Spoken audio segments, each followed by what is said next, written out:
Le paludisme associé à la grossesse a des risques pour la mère et le fœtus.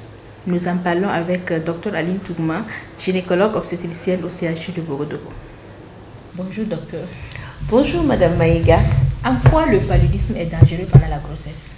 Le paludisme est dangereux pendant la grossesse pour la mère, mais aussi pour le fœtus. Parce que c'est une affection qui est assez grave, qui entraîne un éclatement des hématies, donc qui va entraîner une anémie chez la mère.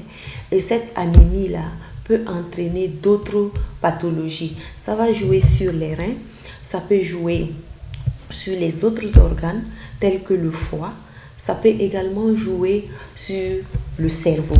Donc, ce qui va entraîner des formes graves déjà chez la mère, entraînant des troubles neurologiques, des troubles rénals, hépatiques, et aussi peut entraîner des troubles vraiment sévères chez le nouveau-né.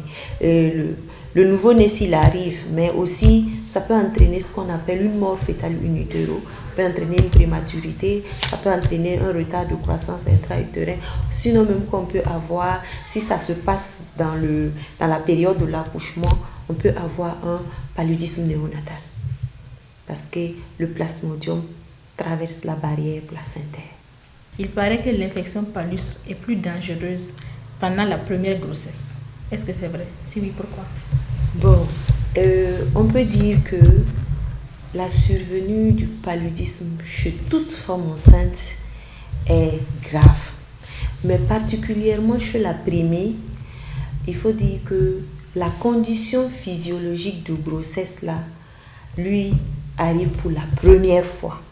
Donc son organisme a certaines modifications qu'elle n'avait pas l'habitude d'avoir. Donc c'est pour ça quand ça arrive chez les prémis, on a ce visioprojection sur elle, mais en réalité, il faut dire que le paludisme chez la femme enceinte, que ce soit la première fois ou les autres fois, c'est grave. D'accord. Voilà. Dans ce cas, quelles sont les précautions à prendre? Merci Madame Maïga pour cette question parce que ça me donne l'occasion de donner des conseils aux femmes enceintes parce qu'il y a vraiment des précautions à prendre. Et nous allons saluer la politique de la gratuité des soins pour les femmes enceintes et les enfants de moins de 5 ans parce que lors de cette politique de gratuité des soins, il est inclus la prise en charge du paludisme, mais surtout sa prévention. Si vous voyez dans les CSPS, on distribue les moustiquaires imprégnés à longue durée d'action. On distribue également les médicaments pour la prévention du paludisme. C'est distribué non seulement pour les femmes enceintes, mais aussi pour les enfants de moins de 5 ans. Voilà, qui doit commencer dès qu'on sent les mouvements actifs du bébé ou encore à partir de 16 semaines.